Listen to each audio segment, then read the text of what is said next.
Once upon a time, in a land far, far away, there lived a lonely couple who longed for a child. But not for too long, the wife gave her husband the awesome news they were going to have a baby.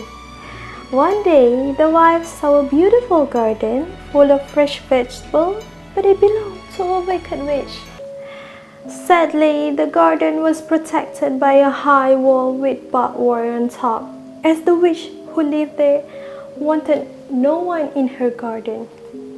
But the wife couldn't resist.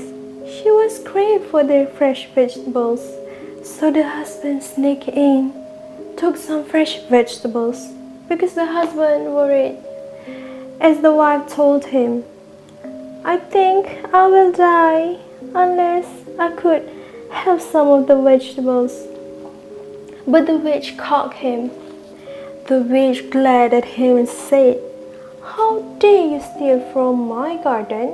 You must pay for the price." Terrified, the husband begged for mercy, but the witch made a terrible deal. "I spare your life, but when your child is born, she will be mine." And so when the baby girl was born, the witch took her and named her as Rapunzel. As she grew, Rapunzel became more and more beautiful. And on her 12th birthday, to keep her hidden from the world, the witch locked her up in a tall tower, deep in the forest with no doors and no stairs, only a small window at the top. Every day, the witch would visit and call out, "Rapunzel, Rapunzel, let down your hair." Rapunzel would let down her golden hair as long as the tower itself, and the witch would climb up. One day, a prince was riding through the forest, and he heard a sweet voice singing. Curious, he followed the voice and saw Rapunzel at the window. He watched in awe as the witch called out, and the Rapunzel's hair tumbling down. When the witch left, the prince called out, "Rapunzel, Rapunzel, let down your hair." When Rapunzel saw the prince, she was scared at first, but soon they talk and laugh, and they fall in love. They made a plan for Rapunzel to escape. The prince would bring a letter each night, and so Rapunzel would be free. But one day, Rapunzel accidentally let it slip to the witch. Furious, the witch cut off Rapunzel's hair and banished her to a faraway desert.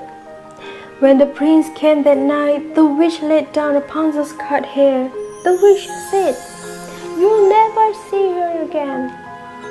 The witch pushed him from the tower, and the prince fell into thorns, which blinded him.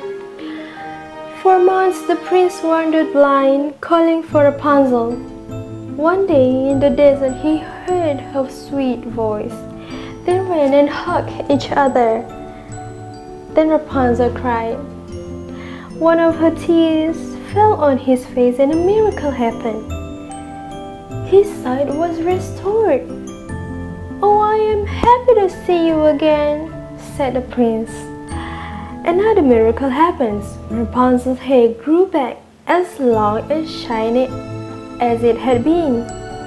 Together, they returned to the prince's kingdom and lived happily ever after. And that, my friend, is the story of Rapunzel, a tale of courage, love, and hope.